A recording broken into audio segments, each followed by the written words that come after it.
there's something absolutely real here. It's available. It's inviting me in, and I've got to pay very close attention. And I did. And he told me to stop whatever I was doing.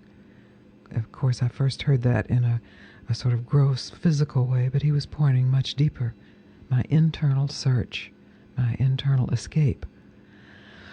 And when I realized how deeply he was pointing and how big this word stop was, it was terrifying.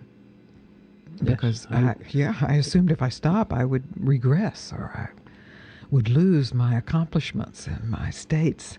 Well, life is about everything you're full of, right? That's right. And this was stop, and it would all go. And he would even say that, lose your past and lose your future. And then you will discover what is always here. Because that's what he was offering. That's what he was pointing to. And finally, I was willing to meet the horror, to meet what it felt like was death.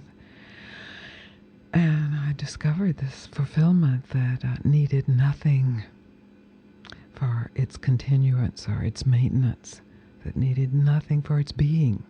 So there's a price of admission. Yes, it's a huge price. It's your whole identity. Your identity as somebody who's going to get something someday.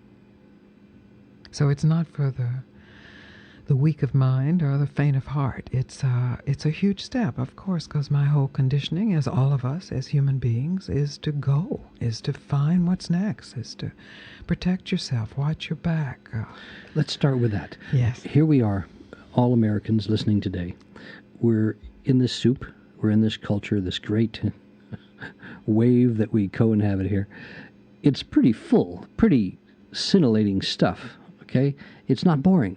By and large, right. Okay? That's right. So, from that's a disease, you're saying? It is. At a certain point, it is. Or at least it's a bad trade-off?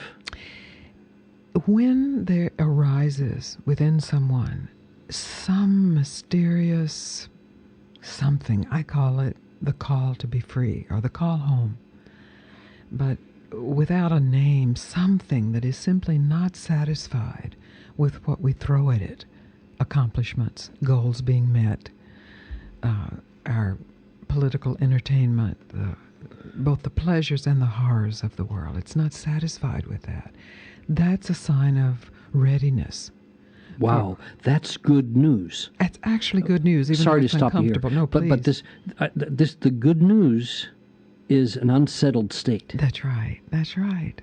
It's important for people to hear this, especially if someone's there, that you support them with the clarity about this. I want to ask you to say it again, maybe in a different way. So this discomfort, this existential, very deep discomfort, is actually a sign that the identity that we have assumed, however good it may be at that time, is too small for the